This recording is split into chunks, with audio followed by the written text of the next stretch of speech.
Hi viewers, எல்லாரும் எப்படி இருக்கீங்க? எல்லோரும் நல்லா இருப்பீங்கன்னு நம்புகிறேன். Welcome to Abi relax time. இன்றைக்கி சண்டே.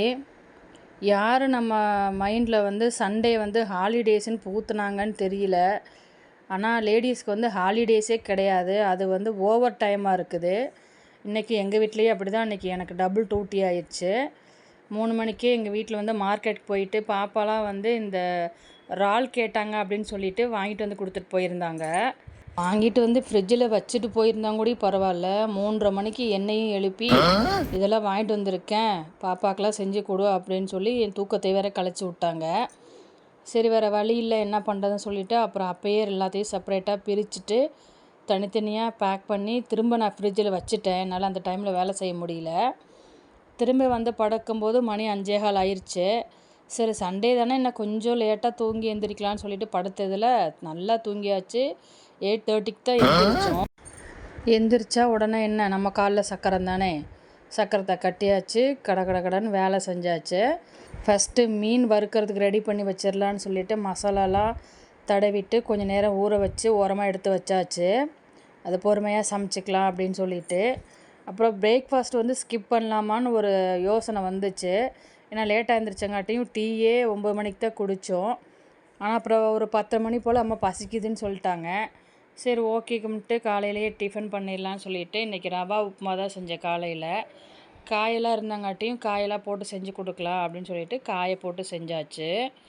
கல்யாண வீட்டில் செய்கிற ரவா உப்புமா மாதிரி செஞ்சாச்சு, கிச்சடி மாதிரி. அது செஞ்சு முடித்து சாப்பிட்றதுக்கே 11 ஆயிடுச்சு. காலையில் எந்திரிக்கும் போதே நல்ல மழை தான். இப்போயும் மழை விடவே இல்லை, தொன்னான்னு பேஞ்சிட்டே இருந்துச்சு. அதனால் கொஞ்சம் நேரம் மழையை ரசிச்சுட்டு நாங்கள் அப்படியே கொஞ்சம் ஒரு காலை டிஃபன் முடிச்சுட்டு ரிலாக்ஸாக உட்காந்தாச்சு. பொறுமையாக சமைச்சிக்கலாம் அப்படின்னு சொல்லிட்டு.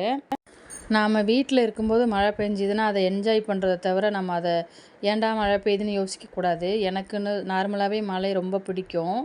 அதுவும் நம்ம அதிகமாக ஆஃபீஸ் டைமில் சில சமயம் பெய்யும்போது நம்ம ரசிக்க முடியாமல் இருக்கும்.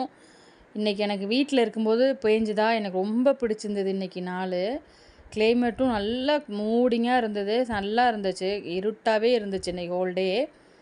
அதனால் எனக்கு ரொம்ப இந்த டேவை நான் என்ஜாய் பண்ணேன். பரவலாக எல்லா ஊர்லேயுமே புயல் சொல்லியிருக்காங்க. உங்கள் ஊர்லலாம் நீங்கள் எந்த ஊரில் இருக்கீங்க? புயல் அடிக்குதா, மழை பெய்யுதா அப்படிங்கிறத கமெண்டில் போடுங்க. எதுவுமே அளவுக்கு மீறினா நமக்கு அமிர்தமும் நஞ்சாயிரும்னு சொல்லியிருக்காங்க. அந்த மாதிரி தான் மழையுமே.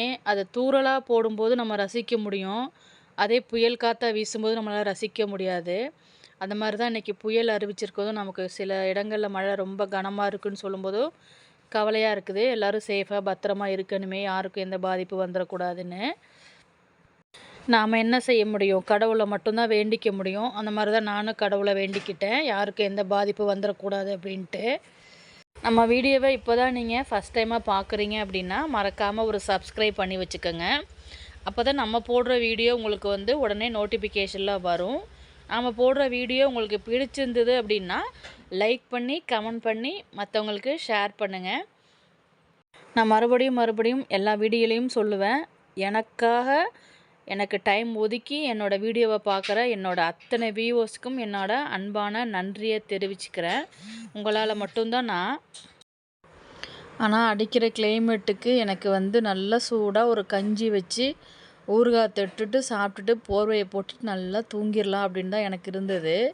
வேறு வழியில் எல்லாமே வாங்கி கொடுத்துட்டாங்க. இன்றைக்கி இறாலும் மீனும் வாங்கி கொடுத்தாங்க. வேறு வழியில் நம்ம சமைச்சு தான் ஆகணும்னு சொல்லிட்டு இன்றைக்கி கடன்னு வேலை செஞ்சாச்சு. இறால் தொக்கு பண்ணிட்டேன், மீன் குழம்பு வச்சுட்டு மீன் வறுவல் பண்ணியாச்சு. உங்களுக்கு இறால் ரெசிபி வேணும் அப்படின்னு சொன்னிங்கன்னா கமெண்டில் போடுங்க, நான் ரெசிப்பியாக அதை ஷேர் பண்ணுறேன். இன்றைக்கி உங்களுக்கு ரெசிபி ஷேர் பண்ணல, நான் அதை வீடியோவாக தான் நான் போட்டிருக்கேன். எங்களோட ஸ்டைலில் எங்களோட ஊரில் எப்படி வைப்பாங்களோ நான் அந்த ஸ்டைலில் தான் வச்சுருக்கேன். வறுவலுக்கு எங்கள் ஊர் சைடில் இது நாங்கள் வெள்ளைப்பொடின்னு சொல்லுவோம். இந்த ஊரில் என்ன சொல்லுவாங்கன்னு எனக்கு தெரியல. வெள்ளைப்பொடி வறுவலுக்கு செமையாக இருக்கும். ரசம் சாதத்துக்கு கூட இந்த வறுவல் செம டேஸ்ட்டாக இருக்கும். நீங்கள் வீட்டில் ட்ரை பண்ணி பார்த்துட்டு எனக்கு கமெண்டில் போடுங்க. நான் நான்வெஜ் சாப்பிடும்போது இருக்கிற இன்ட்ரெஸ்ட்டு அதை முடிச்சுட்டு நம்ம கிச்சனை க்ளீன் பண்ணுறது தான் பெரிய சவால். அந்த ஸ்மெல் இல்லாமல் கிச்சனை க்ளீன் பண்ணணும். நான் சமைக்கிறப்பயே அப்பப்போ கொஞ்சம் தொடச்சி க்ளீன் பண்ணிட்டேன். பட் சமைச்சு முடிச்சதுக்கப்புறம் அந்த பாத்திரத்தெல்லாம் வாஷ் பண்ணிவிட்டு மறுபடியும் இன்னொரு தடவை வந்து கிச்சனை நம்ம க்ளீன் பண்ணணும். ஆல்மோஸ்ட் நான் சமையலை முடித்தாச்சு.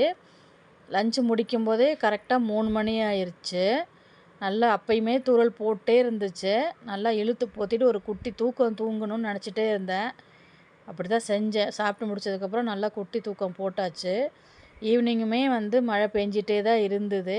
மழையை இன்றைக்கி ஃபுல்லாகவே என்ஜாய் பண்ணோம் வீட்டில் இருந்தங்காட்டியும். கமெண்டில் பட்டாணி ரெசிபி ஷேர் பண்ணுங்கன்னு சொல்லி ஒரு சிஸ்டர் வந்து எனக்கு மெசேஜ் போட்டிருந்தாங்க. கண்டிப்பாக நான் ஒரு 2 டேஸில் நான் அதை போடுறேன். ஏன்னா அந்த ரெசிபி திரும்ப செய்யுறப்ப தான் நம்ம போட முடியும். கண்டிப்பாக அந்த சிஸ்டருக்கு நான் ஷேர் பண்ணுறேன். இந்த மாதிரி வீடியோ நீங்கள் தொடர்ந்து பார்க்கணும் அப்படின்னா மறக்காமல் நம்மளோட சேனலை சப்ஸ்கிரைப் பண்ணி வச்சுக்கோங்க. எனக்கு ஆதரவு தெரிவிக்கிற அனைவருக்குமே நன்றி. இன்னொரு வீடியோவில் நான் சந்திக்கிறேன் உங்களை.